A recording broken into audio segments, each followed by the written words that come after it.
Hello students, this is advocate Neeraj Gupta. इस video में हम बात करेंगे plea of sudden and grave provocation की। अगर आपको ध्यान हो तो मर्डर, कल्पेबल, होमिसाइड में हम ये सब पहले पढ़ चुके हैं।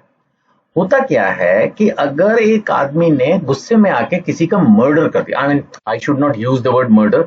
एक आदमी ने गुस्से में आकर, सपोज उसने देखा कि कोई उसकी सिस्टर को, डॉटर को, फैमिली मेंबर को डिस्टर्ब कर रहा, तो ऐसे में आदमी कितना भी बौखला सकता है।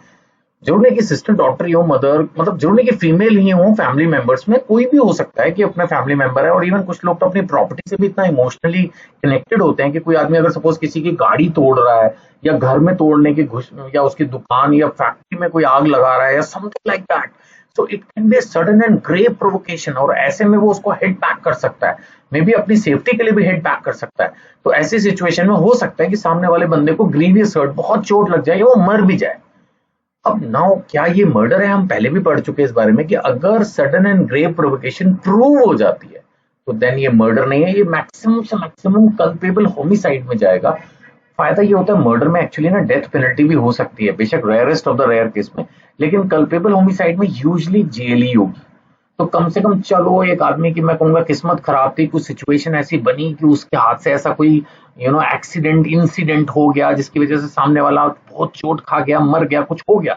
तो ऐसी सिचुएशन में लेकिन अगर plea of sudden and grave provocation prove हो जाती है तो जैसा मैंने आपको समझाया, उसको जेल नहीं होगी, वो मतलब हम सॉरी जेल तो होगी, लेकिन उसको हो सकता है फांसी ना हो, और मतलब इसमें उसको एक कम सजा जो है वो मिलके रह जाए। एसेंशियल कंडीशंस में यही है कि प्रोवोकेशन जो है वो सडन एंड ग्रेव हो, he must lose self control, और एक्ट जो है वो इमीडिएटली ड्यूरिंग द प्रोवोकेशन हो, कूलिंग डाउन का टाइम ना हो, और वो सिचुएशन उसकी खुद की क्रिएटेड ना हो। अगर खुद की सिचुएशन क्रिएटेड है फिर तो pre planned cold blooded murder type हो जाएगा, फिर वो ये प्ली नहीं ले पाएगा।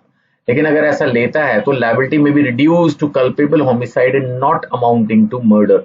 एक्चुअली बहुत फर्क है कल्पेबल होमिसाइड और मर्डर में भी।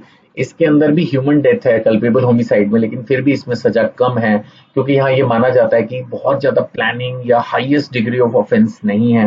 मर्डर तो फिर बहुत बड़ी चीज हो जाती है और उसमें सजाएं आमतौर पर बहुत ज्यादा हो जाती हैं। जैसे यहाँ पर भी मैंने एग्जाम्पल लिया है कि कोई अटैक कर रहा था वायलेंटली उसकी फैमिली मेंबर्स को, तो उसको आया गुस्सा, अब उसने सामने वाले अटैकर को मार डाला। तो यहाँ पर फैक्ट्स के हिसाब से सडन एंड ग्रेव प्रोवोकेशन ली जा सकती है। अगर हम जुडिशियल अप्रोच की बात करें तो they will definitely examine the facts, the mental condition of the accused, the nature of provocation and the circumstances.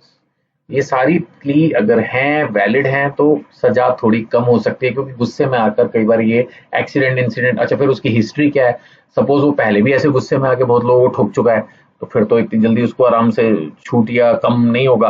लेकिन अगर सपोज पहली बार वैसे रूटीन में वो एक शांत आदमी था, अपना जीवन जी रहा था, लेकिन अब एक दिन ऐसा कुछ इंसिडेंट हुआ तो उसको माफी मिल भी सकती है। फिर मेरे मुंह से निकल रहा है माफी का मतलब मर्डर के चार्ज से या हाईएस्ट ऑफेंस क्राइम के चार्ज से माफी मिलकर लोअर कैटेगरी का क्राइम मानकर कम सजा उसको मिलेगी। That is possibility. So I hope it is all clear. Still अगर कोई भी डाउट है इन नंबर्स पे आप व्हाट्सएप कीजिए, I will definitely try to answer your question. Thank you.